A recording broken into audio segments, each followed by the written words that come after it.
ำรวจของไทยเกียรติวิไลกล้าหาญมั่นคงความกลัวย่อมเกิดขึ้นและดำรงอยู่ด้วยความนึกคิดที่ไม่รู้จริงเราจะเอาชนะความกลัวด้วยการพยายามไม่กลัวนั้นหาได้ไม่เมื่อความกลัวเกิดขึ้นแล้วจงกล้าที่จะค้นให้พบว่าทำไมสวัสดีครับคุณผู้ฟังที่เคารพทุกท่านวันนี้รายการตำรวจเชียงใหม่สัมพันธ์ก็ได้กลับมารับใช้พี่น้องประชาชนอีกครั้งหนึ่งซึ่งวันนี้ก็เป็นวันเสาร์ที่10ธันวาคมพุทธศักราช2559วันนี้เป็นวันที่สำคัญของประเทศไทยของเรานะครับนั่นคือวันรัฐธรรมนูญนะครับซึ่งก็เป็นกฎหมายสูงสุดในการที่จะใช้อำนวยการควบคุมกำกับดูแลและในการบริหารจัดการในส่วนของเหตุบ้านการเมืองนะครับภารกิจที่เป็นของประเทศของคนส่วนใหญ่ซึ่งวันนี้หลายๆองค์กรก็ได้ออกไปทำหน้าที่นะครับไปแสดงความรู้สึกถึงวันสำคัญในวันนี้นะครับซึ่งก็มีหลายๆแห่งองค์กรภาครัฐนะครับที่จะดำเนินการในส่วนของตามระเบียบของหน่วยงานก็ตามนะครับในส่วนขององค์กรในส่วนของหน่วยงานที่เกี่ยวข้องนะครับที่จะไปร่วมแสดงนะครับในเรื่องของวันนี้นะครับซึ่งก็ถือว่าเป็นส่วนสำคัญที่ทำให้พี่น้องประชาชนทุกหมู่เหล่าได้รับรู้รับทราบถึงที่มาที่ไปนะครับของวันดังกล่าวก็คงจะต้องเข้าไปศึกษานะครับว่าวันรัฐธรรมนูญนั้นมีความเป็นมากันอย่างไรนะครับแล้วก็มีความสำคัญต่อการบริหารจัดการประเทศของเรา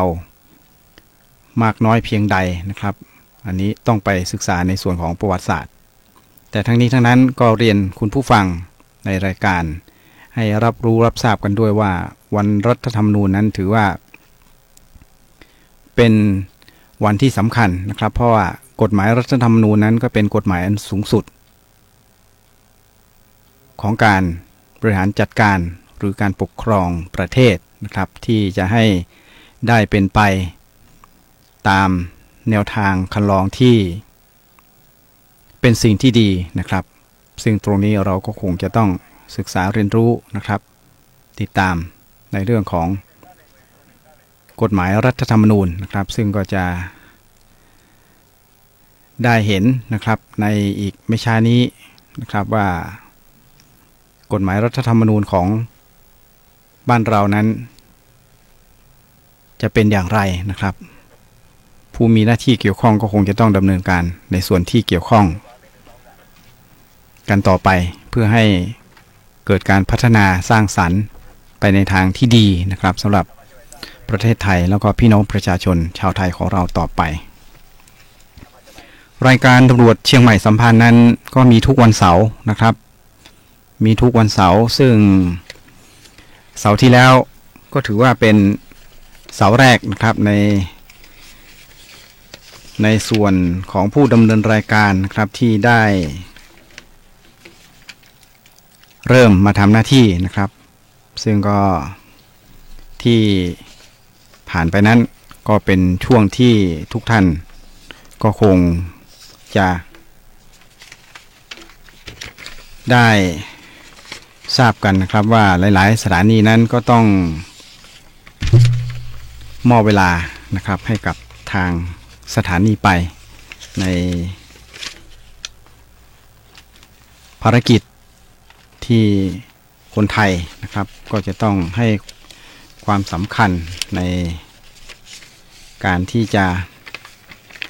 ได้ติดตามนะครับข้อมูลข่าวสารของทางราชการที่ผ่านมานะครับซึ่งก็เป็นช่วงที่เราอยู่ใน ช่วงของการถวายความอาลัยให้กับองค์พระบาทสมเด็จพระเจ้าอยู่หัวนะครับภูมิพลอดุลยเดชซึ่งท่านได้เสร็จสวรรคตไปนะครับเพราะนั้นก็เป็นช่วงที่เราพูดง่ายว่าก็เป็นช่วงที่เราถวายความอาลัยไว้ทุกนะครับเพราะนั้นสถานีโทรทัศน์ก็ดีนะครับสถานีวิทยุก็ตามก็ต้องถ่ายทอดในส่วนของพระราชกรณียกิจที่ผ่านมาในอดีตนะครับของพระบาทสมเด็จรัชกาลที่9ของประเทศไทยเรานะครับแล้วก็เป็นช่วงที่เราก็จะต้องพยายามที่จะกำหนดบทบาทหน้าที่นะครับการดำเนินชีวิตการประกอบสัมมาอาชีพการทำหน้าที่นะครับไม่ว่าจะเป็นภาคราชการภาคประชาชนภาคประชาสังคมนะครับก็ต้องช่วยกันแสดงออกถึงความจงรักภักดีนะครับให้กับพระองค์ท่านโดยการประพฤติปฏิบัติตนเป็นพลเมืองที่ดีของสังคมของครอบครัวนะครับขององค์กรก็ตามนะครับก็ทำหน้าที่กันไปแล้วก็คงจะต้องทำหน้าที่กันต่อไปนะครับสำหรับวันนี้นะครับก็เป็นการพบกันในครั้งที่2นะครับหลังจากที่ได้มอบเวลาให้กับทางสถานีไปสำหรับรายการตำรวจเชียงใหม่สัมพันธ์นั้นโดยจุดประสงค์นะครับก็เพื่อที่จะได้นำข้อมูลสาระของทางราชการโดยเฉพาะในส่วนของหน่วยงานตำรวจข่าวสารอะไรต่างการเตือนภัยนะครับให้กับพี่น้องประชาชนได้รับรู้รับทราบด้วยข้อมูลข่าวสารที่มีอยู่นะครับซึ่งบางส่วนก็รับมานะครับจากแหล่งข่าวที่อื่นด้วยนะครับแล้วก็ข้อมูลนะครับที่ได้สัมผัสได้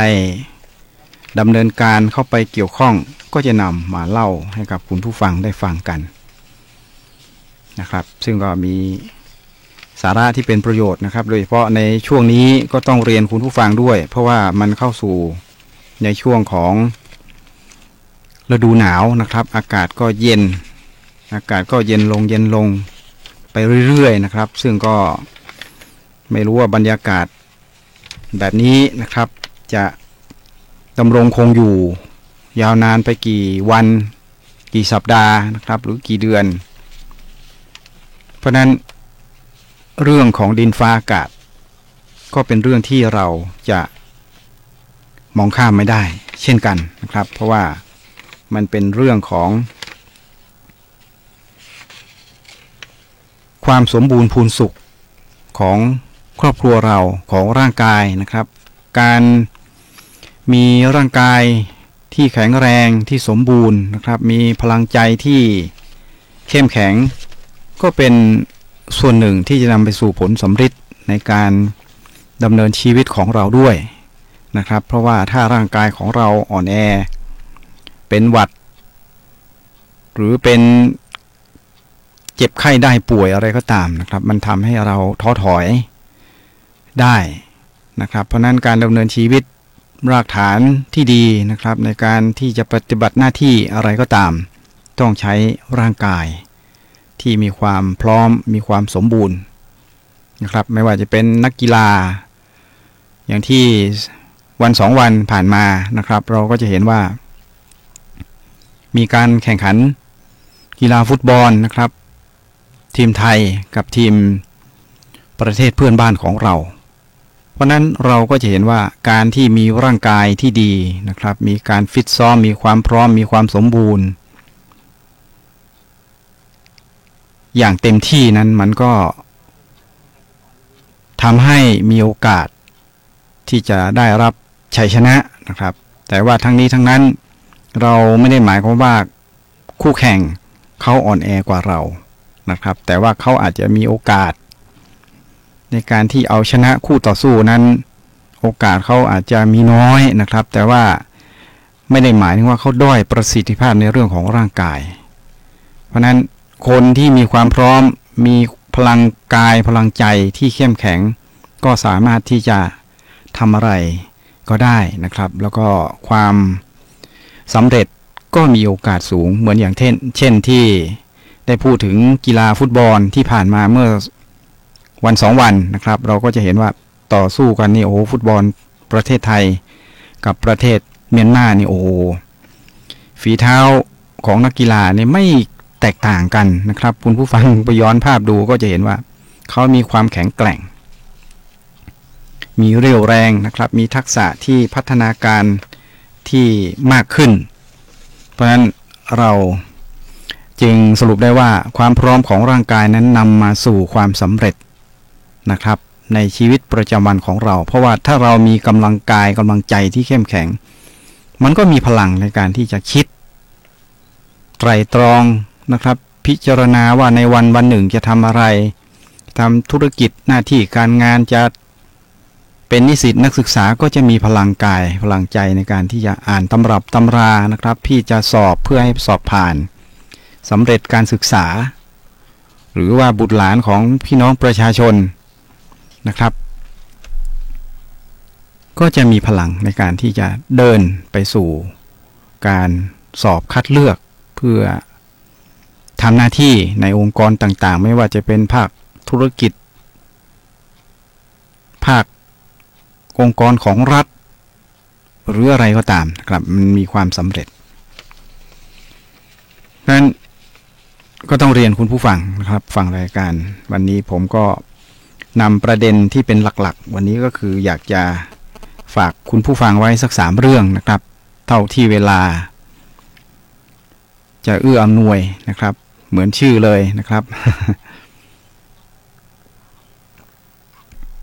ก็สัก3 เรื่องคือ1เรื่องระวัง3ระวังนะครับมี3ระวังที่จะมาฝากคุณผู้ฟังวันนี้ก็คือ1ระวังในเรื่องของสุขภาพนะครับอย่างที่ได้เรียนไปว่าถ้าร่างกายดีความพร้อมดีนี่โอกาสที่จะทำให้เรา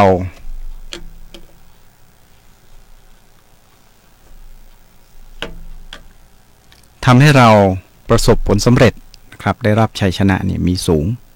เพราะนั้นระวังที่1นะครับที่จะมาฝากในรายการตำรวจเชียงใหม่สัมพันธ์ในวันนี้นะครับก็คือ1เรื่องระวังสุขภาพร่างกายนะครับระวังที่2ก็คือระวังในเรื่องของอุบัติภัยบนทางหลวงนะครับบนเส้นทางที่ต้องมาพูดอย่างนี้เพราะว่ามันเป็นการสะกิดสะเกาทำให้เรานั้นมีความระมัดระวังนะครับไม่ประมาทเพราะว่าช่วงนี้นี่คุณผู้ฟังก็ทราบกันดีอยู่แล้วว่ามันเป็นช่วงของการท่องเที่ยวนะครับอากาศเย็นๆนี่ผู้คนก็จะไปท่องเที่ยวกันเพราะนั้นอุบัติภัยบนทางหลวงเนี่ยมีโอกาสที่จะเกิดนะครับถ้าหากว่าเราความพร้อมร่างกายของเราไม่ดีนะครับยวดยานพาหนะก็ไม่มีความพร้อมเบรกก็ไม่ดีนะครับก็คือไม่ดีเพราะว่ามันไม่ได้มีการตรวจสอบหรือว่าสับเปลี่ยนอะไรทำนองนี้นะครับยางลมแข็งลมอ่อนก็มีผลนะครับลมยางอ่อนเกินไปก็อาจจะทำให้หน้ายางนี้ของเราชำรุดได้บางทีจอดนานๆนะครับรอบพอเดินทางก็ไม่ได้มีการเติมลมให้เหมาะสมสำหรับการที่จะวิ่งแล่นไปในที่ต่างๆนะครับเพราะฉะนั้นระวังที่2คือระวังในเรื่องของอุบัติเหตุนะครับหรืออุบัติภัยบนท้องถนนนะครับส่วนระวังสุดท้ายที่จะฝากคุณผู้ฟังก็คือระวังทรัพย์นะครับระวังทรัพย์เพราะว่าอากาศหนาวเย็นบางทีมันนอนพักผ่อนสบายเนี่ยนะครับมันก็เพลินเมื่อเพลินเนี่ยก็อาจจะลืมปิดประตูลืมเปิดไฟหน้าบ้านหลังบ้านลืมใส่กลอนนะครับแล้วก็ลืมเก็บทรัพย์สินนั้นมีค่าลืมปิดประตูรถจอดไว้ทิ้งไว้หน้าบ้านลืมล็อก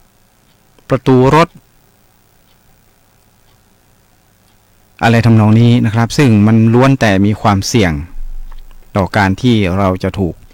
โจรภัยนะครับเพราะว่าบางทีนอนหลับไปแล้วมันมีโอกาสบางทีลืมปิดประตูนะครับลืมใส่กลอนหลายสิ่งหลายอย่างนะครับลืมกุญแจนะครับกุญแจเข้าออกบ้านเนี่ยนะครับ ลืมไว้ตรงนั้นแล้วก็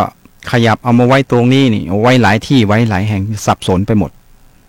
ลืมนะครับเมื่อลืมเนี่ยมันก็มีผลเช่นความเสี่ยงจะเกิดขึ้นตอนไหนเช่นเรานอนพักผ่อนนะครับ2เวลาเราออกไปนอกบ้านกุญแจมีหลายพวงแขวนไว้ตรงนั้นเอาลืมไว้ตรงนี้นะครับแล้วลืมปิดประตูบ้านนี่นะครับมันก็ทำให้มิจฉาชีพซึ่งเขาจ้องมองดูเนี่ยมานานแสนนานเนี่ยคือคนจะประกอบกิจการอะไรก็ตามนะครับคิดในทางดีเนี่ยเขาก็ต้องมีการวางแผนในการจัดการนะครับแล้วก็ตรงข้ามฝ่ายมิจฉาชีพเขาก็มีการวางแผนไปดูลาดเรานะครับว่าจะเข้าบ้านหลังโน้นจะออกบ้านหลังนี้จะปลอดภัยอะไรหรือเปล่ามียามมีผู้สังเกตการนะครับมีผู้ตรวจการหมู่บ้านมีเจ้าหน้าที่สายตรวจเขาก็ต้องตรวจสอบเช่นกันนะครับเพราะนั้นทั้งนี้ทั้งนั้นนี่เราต้องไม่ประมาทเพราะนั้นวันนี้รายการตำรวจเชียงใหม่สัมพันธ์ก็จะพูดถึง3ระวังนะครับที่ฝากคุณผู้ฟังในรายการตำรวจเชียงใหม่สัมพันธ์จะได้อย่างน้อยๆก็เป็นการสะกิดสะเกาเตือนสติเตือนภัยนะครับจะได้ไม่ประมาทกันเพราะว่าอย่างเรื่องทรัพย์เนี่ยนะครับมันก็มีการตรวจสอบจับกุมสืบสวนขยายผลนะครับของตำรวจภูธรจังหวัดเชียงใหม่นะครับที่ได้มีการสั่งการลงไปยังสถานีตำรวจซึ่งก็มีการจับกุมนะครับผู้ต้องหารายสำคัญลักทรัพย์นี่ข้ามถิ่นเลยนะครับซึ่งคุณผู้ฟังหลายๆท่านก็คงจะได้ติดตามข่าวสารทางสื่อสารมวลชนทางโทรทัศน์ทางหนังสือพิมพ์นะครับซึ่งก็มีการลงข่าวไปแล้วหนังสือพิมพ์ฉบับหนึ่งนะครับผมจำชื่อไม่ได้ซึ่งก็เห็นลงหน้าหนึ่งเลยนะครับเพราะนั้น3ระวังในวันนี้จึงเป็นสิ่งสำคัญนะครับสำหรับคุณผู้ฟังที่ฟังรายการตำรวจเชียงใหม่สัมพันธ์อยู่ในขณะนี้นะครับซึ่งก็จะมีทุกวันเสาร์นะครับถ้าผมไม่ติดภารกิจอะไรนี่ผมก็จะเข้ามาหาข้อมูลสาระมาเล่ากันอย่างนี้นะครับให้ผู้ฟังทุกท่านนี้ได้รับรู้รับทราบข้อมูลข่าวสารนะครับแล้วก็เราจะมีหลักการสังเกตอะไรกันบ้างในสิ่งแวดล้อมรอบบ้านเรานะครับหรือว่ารอบตัวเราก็ตามนะครับก็เป็นสิ่งสำคัญในการที่เราจะป้องกันภัยที่มีความหลากหลายรูปแบบนะครับไม่ว่าจะเป็นโจรภัยนะครับอัคคีภัยอะไรภัยทั้งหลายแหล่เนี่ยต้องระวังนะครับเรื่องอัคคีภัยหน้าหนาวก็ต้องระวังเรื่องฟืนไฟก็พูดถึงเรื่องระวังสุขภาพนะครับช่วงนี้ก็อย่างผมก็เพิ่งจะฟื้นนะครับก็หยุดปั่นจักรยานหลังจากที่ปั่นมาประมาณ7-80 โลผ่านมานี่รู้สึกร่างกายก็จะล้าลงไปนะครับเพราะนั้นการฟื้นสภาพร่างกายก็เป็นส่วนสำคัญนะครับเพราะนั้นคุณผู้ฟังก็อย่าประมาทนะครับในเรื่องของสุขภาพร่างกายเนี่ยนอกเหนือจากการพักผ่อนการหลับนอนแล้วนะครับเรื่องอาหารการกินก็ต้องดูกันให้ดีนะครับเรื่องอาหารการกินเนี่ยเพราะว่าเรื่องผักนะครับผักอะไรต่างๆเนี่ยบางทีมันก็ไม่ได้ปลอดสารพิษกันทั้งหมดนะครับแต่ทั้งนี้ทั้งนั้นเนี่ยเมื่อเราจัดหามาแล้วนะครับก็ควรจะต้องดูแลล้างให้สะอาดด้วยนะครับเพราะว่าเรื่องผักต่างๆเนี่ยบางทีมันก็มีสารตกค้างอยู่นะครับเพราะฉะนั้นควรจะต้องดูแลในก่อนที่เราจะนำมาบริโภคมารับประทานนะครับก็ต้องดูแลกันให้ดีเรื่องอาหารการกินเรื่องผลไม้นะครับอย่างเมื่อเช้าผมไปที่ตลาดอุทานะครับผมก็ไปเดินสำรวจ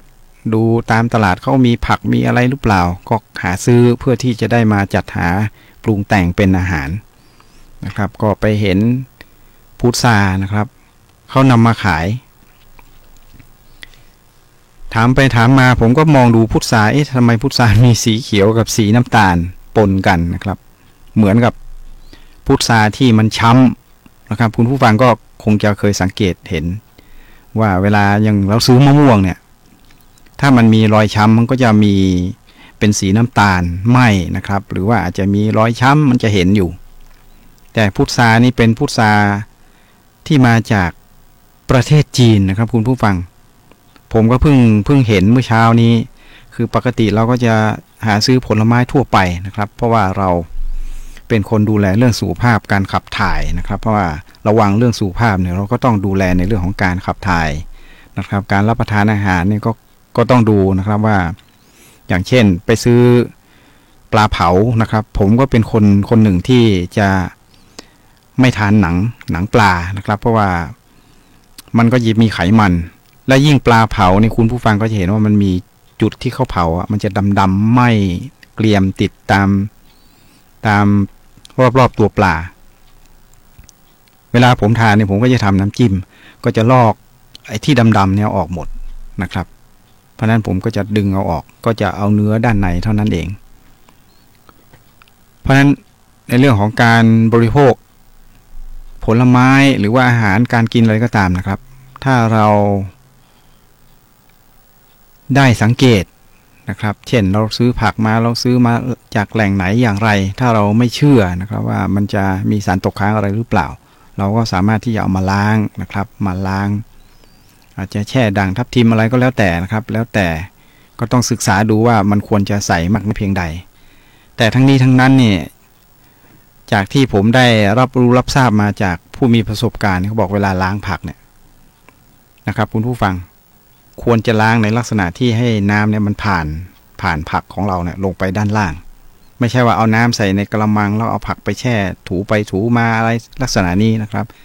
หากว่ามันมีสารพิษมันก็จะวนปนกันอยู่ในชามหรือในภาชนะที่เราได้ดำเนินการตรงนั้นนะครับแต่ว่าทั้งนี้นั้นเนี่ยถ้าทำแบบนั้นเสร็จแล้วเนี่ยก็ควรที่จะ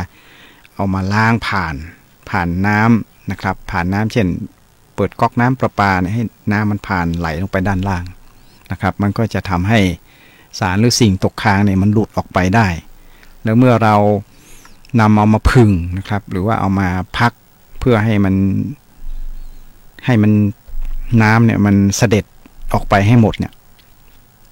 มันก็จะทำให้ผักนั้น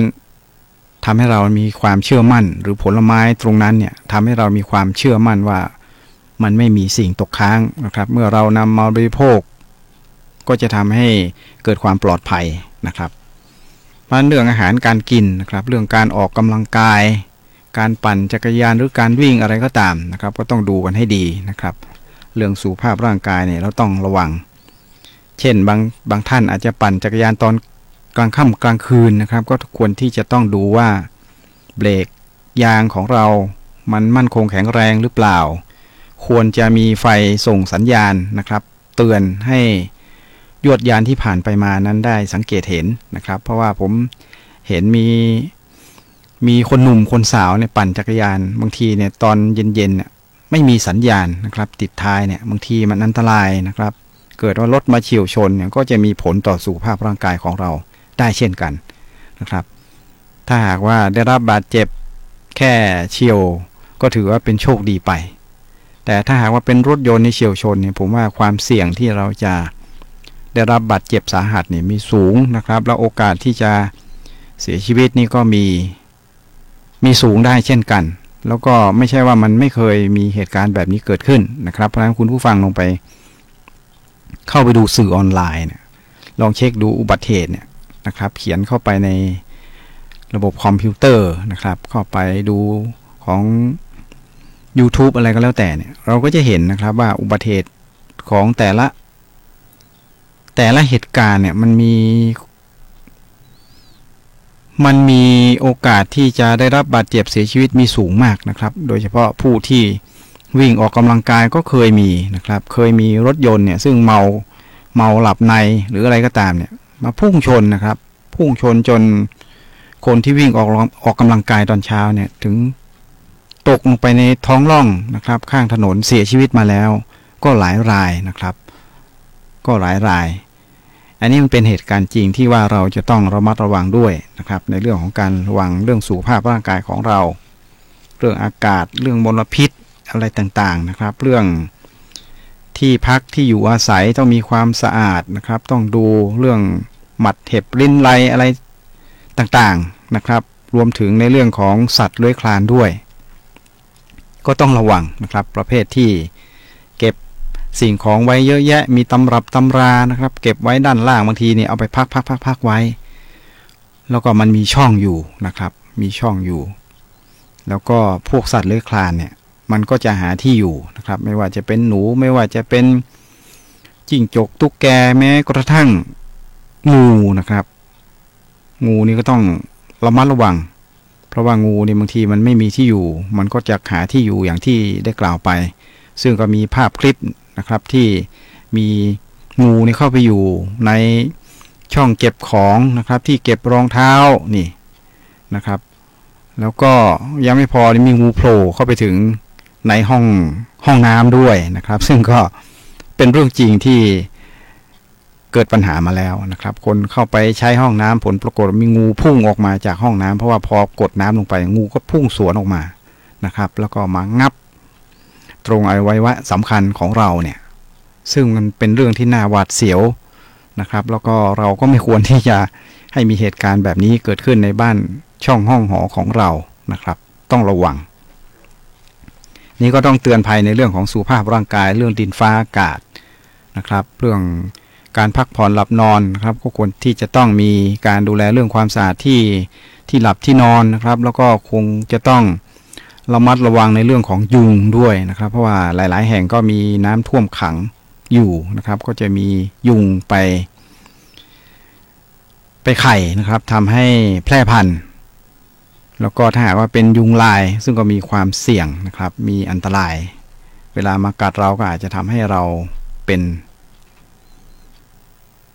ไข้นะครับไข้เลือดออกหรือว่าทำให้เราเจ็บไข้ได้ป่วยแบบกระทันหันได้อันนี้ก็ต้องระมัดระวังต่อมานะครับก็คือระวังในเรื่องของอุบัติภัยบนเส้นทางหลวงนะครับซึ่งผมมีโอกาสในช่วงวันหยุดเนี่ยก็จะเดินทางไปท่องเที่ยวกับครอบครัวนะครับซึ่งก็เมื่ออาทิตย์ที่แล้วก็เดินทางไปที่เชียงรายก็ออกจากเชียงใหม่นี่น่าจะประมาณตีสี่กว่าๆนะครับเพราะว่าเชียงรายนั้นก็เป็นจังหวัดที่อยู่เหนือสุดของประเทศไทยของเราในภาคเหนือด้วยนะครับเป็นจังหวัดที่ไปเที่ยวนะครับไม่เบื่อนะครับผมใช้คำว่าไปท่องเที่ยวแล้วก็อยากไปอีกมันก็เป็นความรู้สึกที่แปลกนะครับที่เราเป็นคนภาคเหนือนะครับเราอยู่เชียงใหม่อย่างนี้เป็นต้นเนี่ยแต่ว่าเราผูกพันแดนสยามสายเหนือนะครับซึ่งเชียงรายก็พูดถึงว่าในเรื่องของความเจริญในเรื่องของบ้านเมืองถนนหนทางนะครับก็ถือว่าก็ยังต้องรอการพัฒนาอีกเยอะแยะนะครับมีที่ว่างเยอะแยะไปหมดอย่างผมขับรถไปขึ้นไปทางดอยแม่ฟ้าหลวงนะครับเราก็จะเห็นทิวทัศน์เห็นโลเคชั่นเห็นสถานที่เห็นธรรมชาตินะครับแล้วก็ไปแม่สายไปเชียงแสนไปเชียงของหรือไปเทิงเนี่ยนะครับออกมาทางแม่จันเราจะเห็นว่าเชียงรายยังมีพื้นที่เนี่ยเยอะแยะนะครับพื้นที่ว่างที่สามารถที่จะสร้างบ้านแปลงเมืองเนี่ยได้อีกเยอะนะครับเรียบตะเข็บลำน้ำโขงนี่ไปจนถึงเชียงของนะครับผ่านเชียงแสนไปเชียงของเราก็เห็นว่าก็มีพื้นที่ที่เป็นก็ถือว่าเป็นเสน่ห์นะครับที่เชียงรายนั้นมีแม่น้ำใหญ่ๆแล้วก็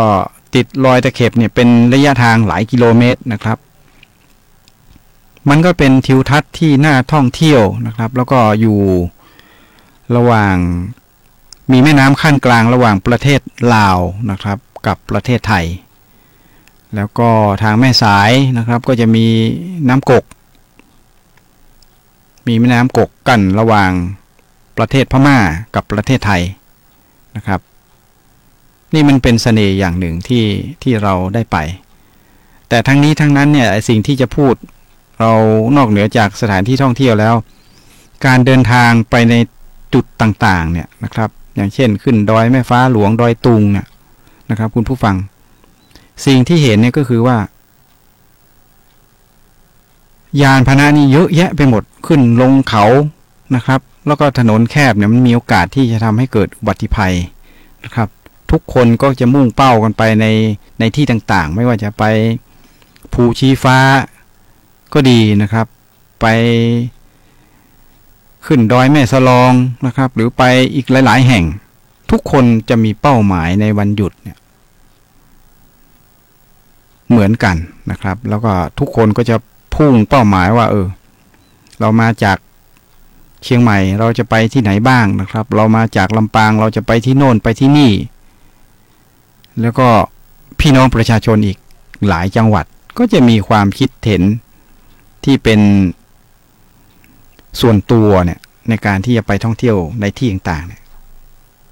เยอะแยะไปหมดแล้วก็จะมาพบมาเจอกันนะครับผมขึ้นไปดอยตุงเนี่ยไม่มีที่จอดรถนะครับคุณผู้ฟังโอ้โหแล้วก็ขึ้นลงก็ต้องระมัดระวังเพราะทางลงเขานะครับทางก็แคบเดี๋ยวรถขึ้นเดี๋ยวรถลงอะไรต่างๆเพราะฉะนั้นแล้วยังไม่รวมถึงการเดินทางนะครับการเดินทางไปในจังหวัดต่างๆในภาคเหนือของเรานะครับก็ต้องเรียนคุณผู้ฟังด้วยว่าหลายๆครอบครัวที่มาจากต่างจังหวัดเช่นมาจากกรุงเทพจังหวัดนนทบุรีหรืออีสานก็ตามเขาพยายามที่จะเข้ามาในพื้นที่ที่ผมได้พูดไปเนี่ยไม่ว่าจะมาเที่ยวเชียงใหม่แม่ฮ่องสอนนะครับไปชมหมอกหนาวไปห้วยน้ำดังเนี่ยไปดูอากาศหนาวเย็นไปดูหมอกยามเช้าไปดูตอนตะวันกำลังเริ่มทอแสงนะครับในที่ต่างๆเนี่ยเพราะนั้นการเดินทางไปในที่ต่างๆก็ต้องระมัดระวังนะครับเพราะนั้นยวดยานพาหนะนี้ต้องมีความพร้อมของคนขับนี่มีส่วนสำคัญเพราะว่าพื้นที่ต่างๆที่ผมพูดไปเนี่ยตี 3 ตี 4 ตี 5เนี่ยหมอกจะลงจัดผมไปที่เชียงรายเนี่ยคุณผู้ฟังขับรถเร็วไม่ได้นะครับแล้วก็จะต้องมีคนคอยเช็ดกระจก1 2ต้องที่ปัดน้ำฝนต้องคอยดูเป็นระยะนะครับบางทีนี่ขับรถไปได้สักกิโล2กิโลเจอหมอกหนา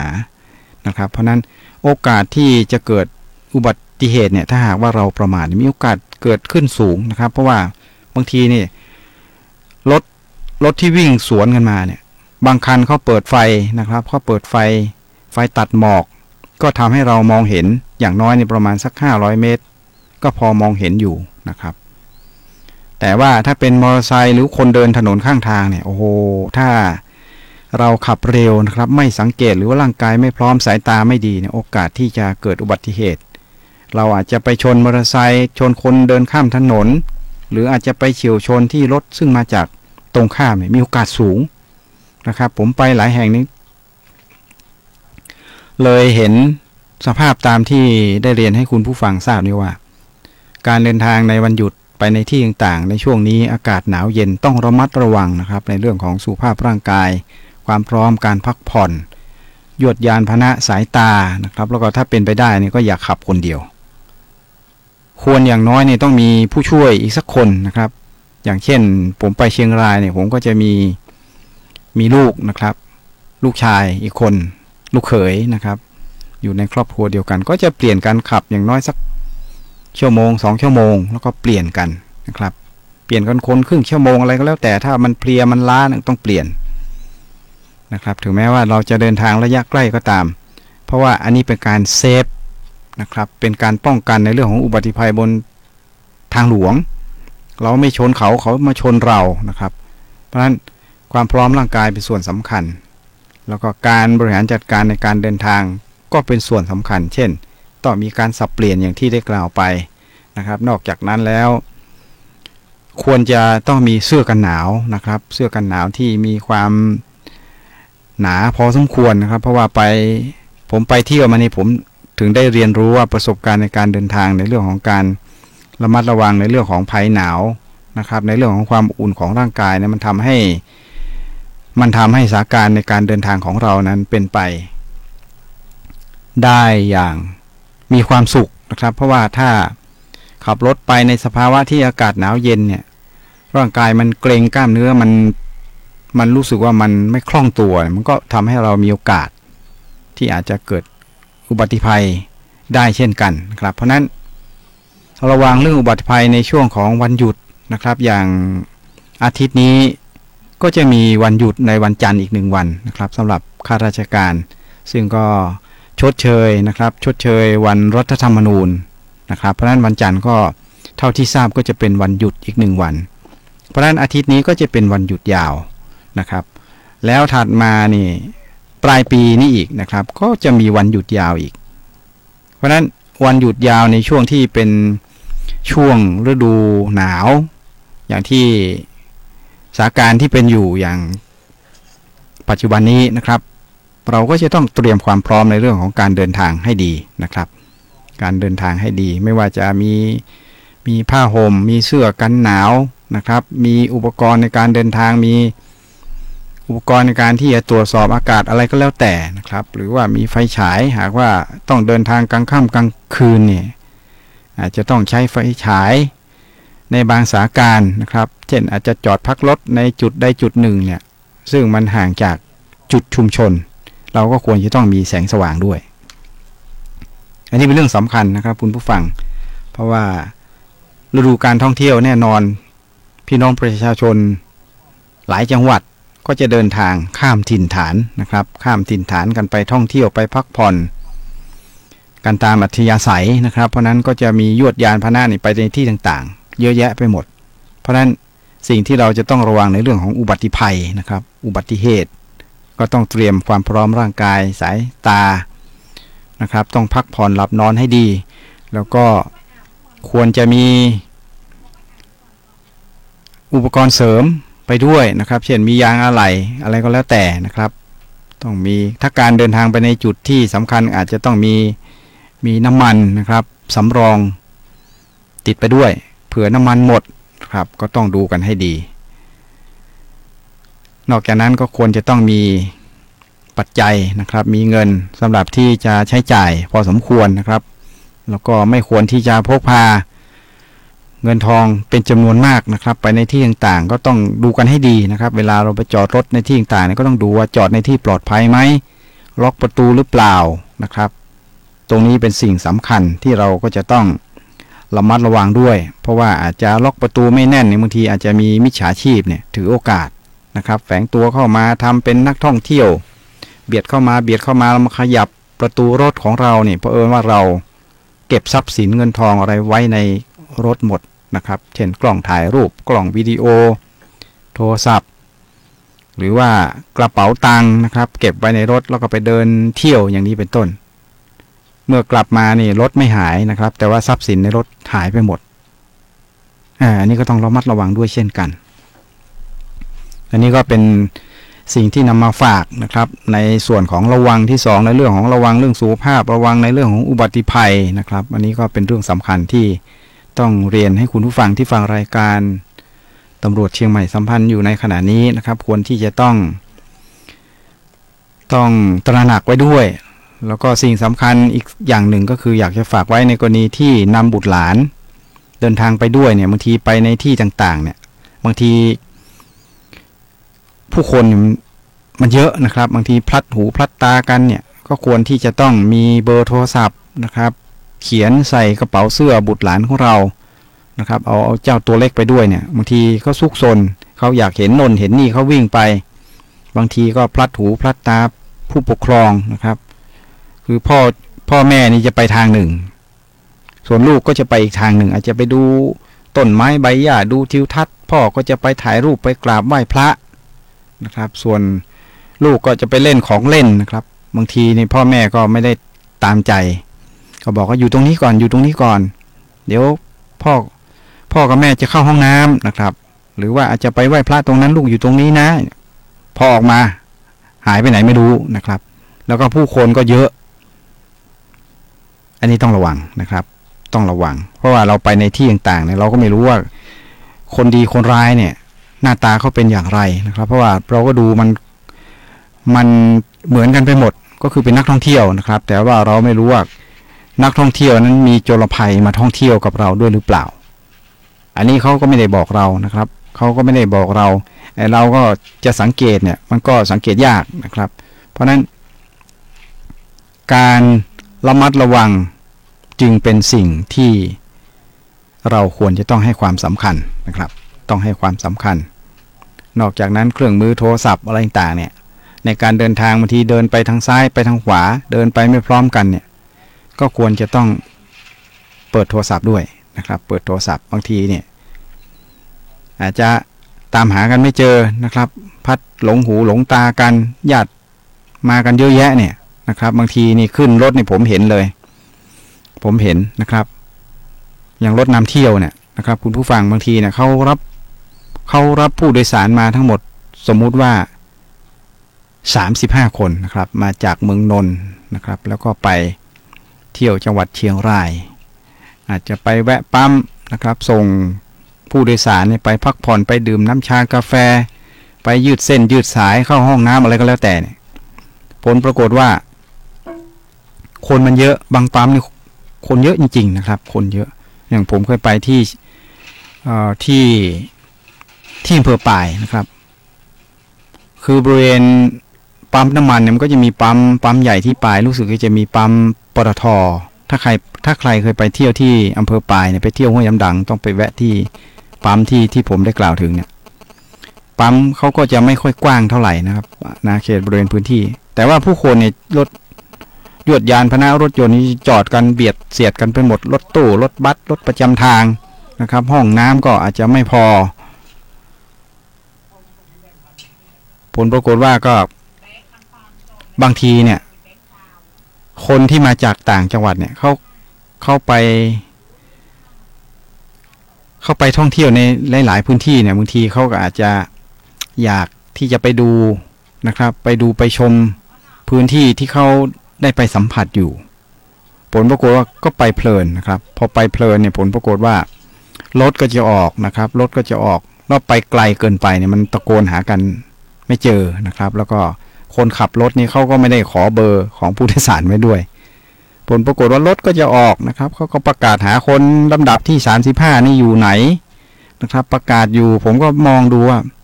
เอาแล้วเขามาด้วยกันแล้วเขาไม่ได้มีการจดเบอร์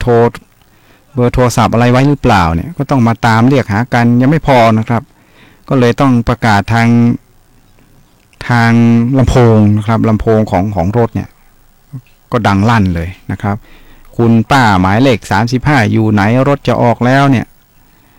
ตรงนี้เนี่ยเป็นสิ่งที่เราควรจะต้องถือว่าเป็นหลักการนะครับว่าต่อไปเนี่ยใครเดินทางไปไหนก็ตามนะครับควรจะต้องจดรายชื่อเบอร์โทรศัพท์ไว้นะครับแล้วก็ควรจะต้องแนะนำว่าให้เปิดเครื่องโทรศัพท์ไปด้วยอย่างเช่นเราไปเดินทางไปเที่ยวในที่ต่างๆเช่นไปเที่ยวถ้ำนะครับไปเที่ยวถ้ำเชียงดาวหรือว่าไปเที่ยวถ้ำในเขตพื้นที่อำเภอปายเนี่ยมันจะมีหมู่บ้านมีสถานที่อะไรต่างๆเพราะนั้นบางทีเนี่ยตามหากันญาติตามหาคนนั้นก็จะไปหาคนนี้ก็จะไปเที่ยวตรงนั้นนะครับคือทุกคนมีเป้าหมายในการที่จะไปท่องเที่ยวเนี่ยไม่เหมือนกันบางคนชอบดอกไม้บางคนชอบเขาบางคนชอบลำธาร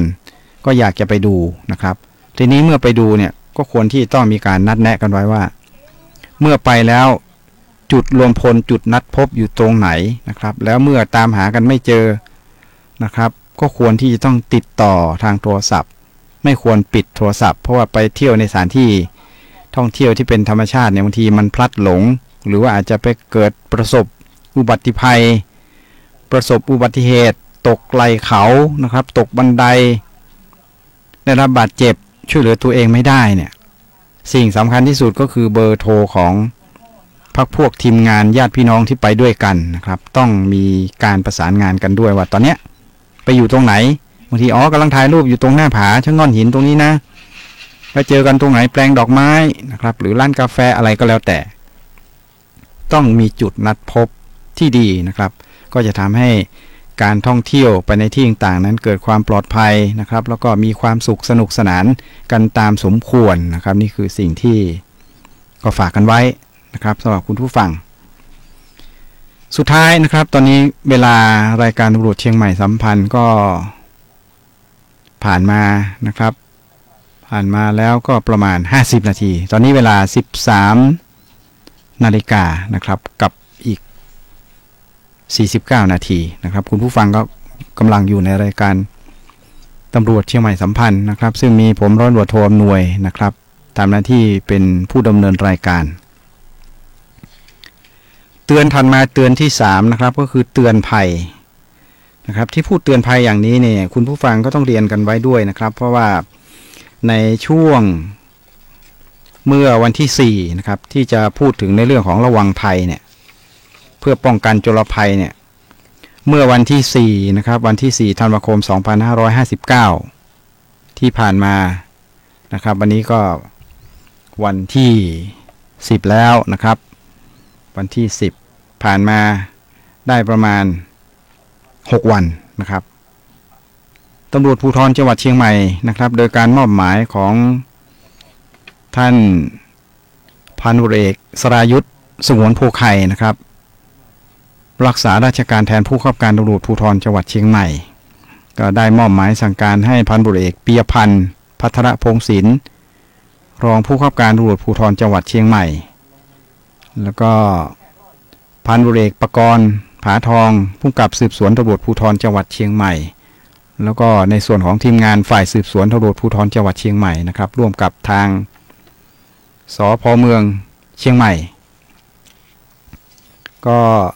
ได้รวมกันสืบสวนนะครับได้ร่วมกันสืบสวนคดีสำคัญโดยเฉพาะในส่วนของคดีโจรกรรมทรัพย์สินนะครับซึ่งก็สามารถจับกุมนะครับผู้ต้องหาลักทรัพย์หรือรับของโจรได้ถึง2คนนะครับพร้อมด้วยของกลางรถจักรยานยนต์อีก1คันแต่จากการสืบสวนขยายผลนะครับขยายผลจากการจับกุมครั้งนี้เนี่ยทำให้ได้รับทราบต่อมาว่าผู้ต้องหานะครับที่จับกุมได้เนี่ยมีการเข้าไปสัมพันธ์กับกลุ่มแก๊งในการโจรกรรมทรัพย์สินนะครับรวมทั้งในส่วนที่รับซื้อรับฝากอะไรลักษณะนี้นะครับก็ผลปรากฏว่าพบเจอรถอีกจากการสืบสวนขยายผลจากผู้ต้องหานะครับผลปรากฏว่าก็ขยายผลไปแหล่งเป้าหมาย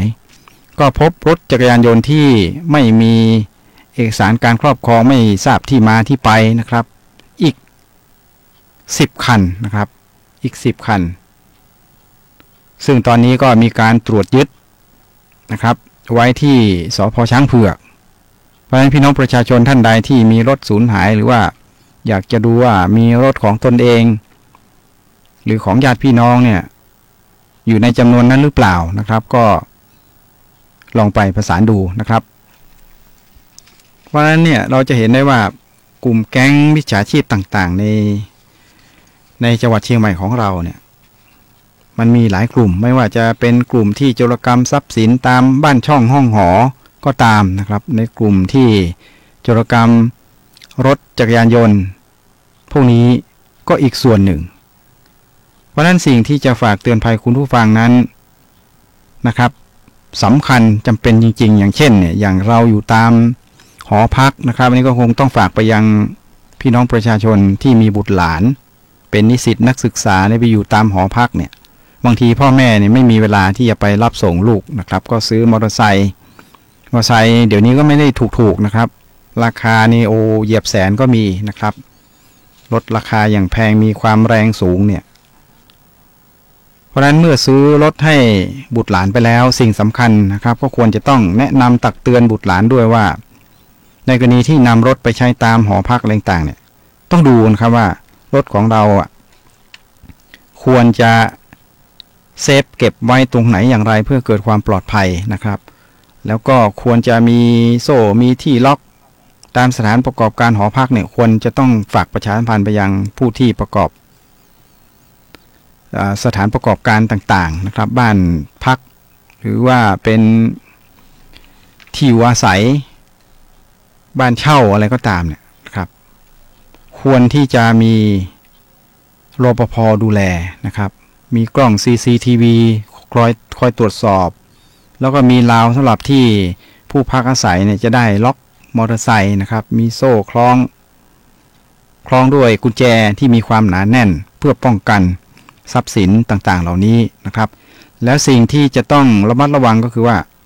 การให้คนที่เราไม่รู้จักนะครับเพราะนั้นน้องๆนิสิตนักศึกษาเนี่ยบางทีอาจจะมีเพื่อนข้างห้องเนี่ยไม่ได้รู้จักมักจีอะไรกันเนี่ยไม่รู้ว่าเรียนตรงไหนยังไงเนี่ยแต่อาจจะมาอยู่อาศัยมาพักเพื่อทำงานนะครับแล้วก็คนที่เรียนหนังสือก็จะเรียนหนังสือมาขอยืมรถของเราไปใช้เนี่ยอย่าเด็ดขาดนะครับเพราะว่า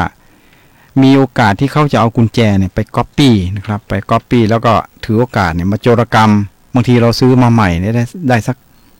2-3 อาทิตย์เนี่ยลดราคาแพงตั้งเป็น 6-7 หมื่นเนี่ยนะครับแล้วก็น้องๆนิสิตที่เป็นเจ้าของรถเนี่ยด้วยความสงสารขอยืมเถอะนะไปธุระไปโน่นไปนี่เนี่ยเขาก็มาคืนจริงนะครับแรกๆก็มาคืน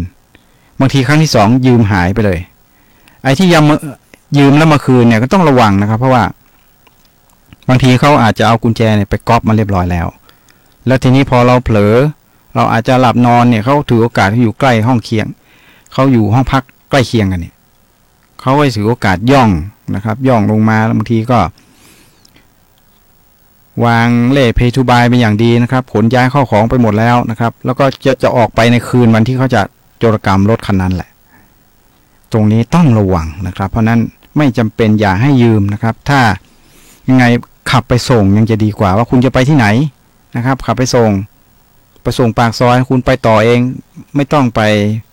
ให้ยืมนะครับถ้าไม่รู้จักกันจริงๆเนี่ยอย่าให้ยืมโดยเด็ดขาดเพราะว่าโอกาสที่คุณจะสูญรถมีสูงนะครับเพราะว่าเขาต้องเอาไปก๊อปเพราะนั้นต้องฝากเตือนคุณผู้ฟังที่มีบุตรหลานต้องฝากย้ำเตือนไปยังบุตรหลานที่ได้ซื้อมอเตอร์ไซค์อะไรให้เขาเอาไปใช้นะครับในช่วงที่จะไปเรียนหนังสืออาจจะไปอยู่หอพักก็ตามนะครับต้องบอกว่าถ้าไม่รู้จักอย่าให้ยืมนะครับถ้าเลี่ยงไม่ได้จริงๆขับไปส่งปุ๊บเขาทำธุระเขาก็กลับเองนะครับอย่างนี้จะดีกว่า1ไม่เสียเพื่อนนะครับไม่เสียเพื่อนบ้านไม่สร้างศัตรูแล้วก็3ก็คือไม่สูญทรัพย์สินระวังให้ดีนะครับไปส่งดีกว่า1ไม่เสียเพื่อนบ้านไม่สร้างศัตรูไม่สูญทรัพย์สินนะครับก็ยังได้มิตรภาพอยู่อันนี้ก็คือฝากไว้นะครับแล้วก็ประการต่อมานะครับก็คือว่ารถคุณผู้ฟังตามหอพักเนี่ยเดี๋ยวนี้ก็จะมีนโยบายนะครับมีนโยบายของตำรวจก็คือว่าท่านไม่ล็อกเราล็อกให้นะครับท่านไม่ล็อก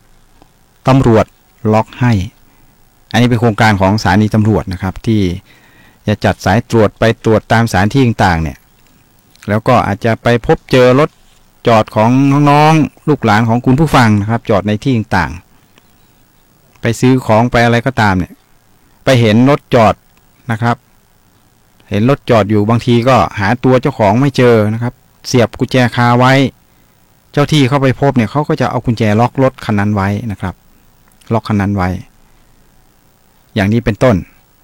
เพราะฉะนั้นตรงนี้เนี่ยคุณผู้ฟังก็จะไปตกอกตกใจกันแล้วกันนะครับว่าโครงการนี้เขามีออกมาแล้วเพื่อที่จะป้องกันทรัพย์สินของคุณผู้ฟังนะครับเพราะว่าถ้าหากว่าเจ้าหน้าที่ตำรวจไม่ล็อกเนี่ยรถของบุตรหลานของคุณผู้ฟังเนี่ยก็อาจจะถูกโจรภัยนะครับอย่างที่ได้กล่าวไปเนี่ยเขาก็จะทำการโจรกรรมทรัพย์สินรถคันนั้นของบุตรหลานของคุณผู้ฟังนั่นแหละนะครับเขาก็จะนำไปแล้วทีนี้โอกาสที่มันจะ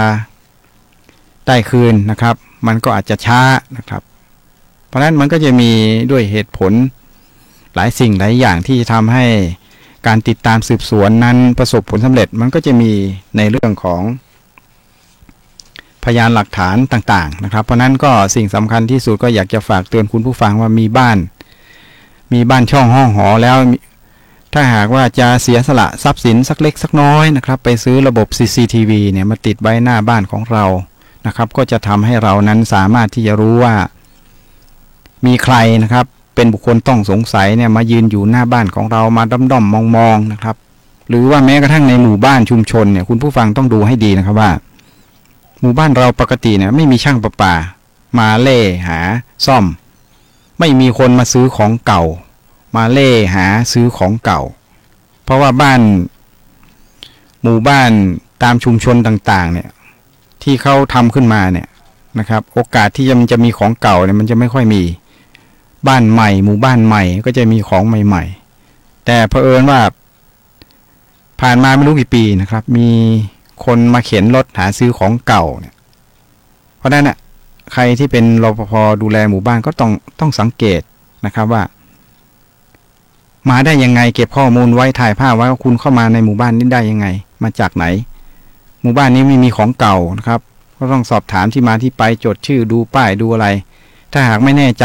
นะครับกลัวว่าเขาอาจจะเป็นแก๊งอาจจะทำร้ายก็บันทึกภาพแล้วรีบแจ้งเจ้าที่สายตรวจนะครับเข้าไปตรวจสอบเลยว่าหมู่บ้านใดหมู่บ้านหนึ่งเนี่ยไม่เคยมีรถมาซื้อของเก่าไม่มีช่างไฟมาซ่อมตรงนั้นตรงนี้แล้วมีขึ้นมาเนี่ยมาแปลกๆอย่างนี้ก็ให้สันนิษฐานได้ว่าเป็นบุคคลแปลกปลอมซึ่งอาจจะเป็นแก๊งมิจฉาชีพก็ได้นะครับที่จะมาสำรวจดูว่าหมู่บ้านนี้มีช่องว่างมีจุดอ่อนตรงไหนที่จะเข้าไปโจรกรรมทรัพย์สินนะครับเพราะว่าในเชียงใหม่ของเรานั้นก็มีเหตุการณ์โจรกรรมทรัพย์สินที่เกิดขึ้นในหลายสถานีตำรวจนะครับซึ่งตอนนี้ก็โดยการมอบหมายของท่านผู้กำกับการท่านใหม่นะครับซึ่งตอนนี้ก็ยังไม่ได้รับการเลื่อนยศเพราะว่ารอโปรดเกล้าอยู่นะครับก็คือว่าที่ผู้กำกับการตำรวจภูธรเชียงใหม่ว่าที่นายพลนะครับก็คือท่านพันเอกสรายุทธสงวนโพไคนะครับตอนนี้รักษาราชการแทนผู้กำกับการตำรวจภูธรเชียงใหม่ก็ได้มีดำริแล้วมีการมอบหมายสั่งการลงไปสถานีตำรวจใน4มุมเมืองนะครับรอบปริมณฑลประกอบไปด้วยแม่ริมนะครับสันกำแพงสารพีหางดงโดยรอบเนี่ยให้ช่วยกันกวดขันปราบปรามในส่วนของแก๊งที่โจรกรรมทรัพย์สินตามหมู่บ้านต่างๆนะครับเพราะนั้นคุณผู้ฟังเนี่ยอย่าประมาทนะครับอย่างที่ผมได้เรียนไปว่าจะออกบ้านต้องตรวจสอบให้รอบคอบให้ดีนะครับเรื่องกุญแจอะไรต่างๆเนี่ยก่อนออกนอกบ้านปิดประตูลงกลอนนะครับแล้วก็แน่นอนที่สุดการสร้างมิตรภาพที่ดีข้างบ้านนะครับก็คือมิตรเตือนภัยมิตรช่วยป้องกันภัยเนี่ยเพื่อนบ้านที่ดีนะครับเป็นสิ่งที่ดีมากกว่าที่เราจะให้มีเหตุเพศภัยเกิดขึ้นแล้วมาป้องกันทีหลังซึ่งอาจจะสายเกินไปนะครับก็รายการตำรวจเชียงใหม่สัมพันธ์เดินทางมาจนถึงช่วงสุดท้ายนะครับก็คงจะต้องพักไว้เท่านี้นะครับก็คงจะได้พบกันในโอกาสต่อไปสำหรับเสาร์นี้นะครับขอบคุณสำหรับการติดตามซึ่งผมอาจจะพูดเร็วนะครับหรือว่าอาจจะมีการสะดุดบ้างเพราะว่าบางทีก็หยุดดื่มน้ำไปนะครับเพราะว่าช่วงนี้ก็เป็นหวัดก็ต้องดูแลเรื่องสุขภาพด้วยก็แล้วกันคุณผู้ฟังที่ฟังอยู่นะครับดื่มน้ำพักผ่อนให้เพียงพอนะครับก็จะทำให้พลังกายใจของเรานั้นมีความพร้อมสำหรับในการที่จะเผชิญหรือการดำเนินชีวิตในวันเวลาต่อไปนะครับขอบคุณสำหรับการติดตามนะครับรายการตำรวจเชียงใหม่สัมพันธ์วันนี้ก็คงจะต้องอำลาด้วยเวลาเพียงเท่านี้ขอบคุณอีกครั้งสำหรับคุณผู้ฟังที่ฟังรายการอยู่สำหรับวันนี้ผมร้อยตำรวจโทอำนวย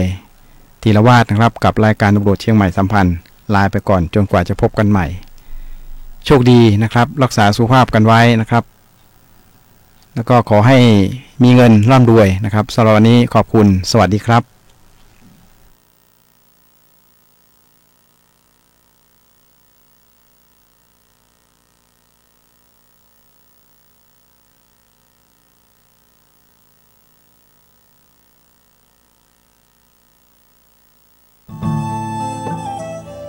ท่านกำลังติดตามรับฟังสถานีวิทยุกระจายเสียงพระพุทธศาสนาแห่งชาติและสังคมคลื่นเพื่อการศึกษาพระพุทธศาสนาและวัฒนธรรมระบบ FM 104.5 เมกะเฮิรตซ์รายการต่อไปเป็นรายการ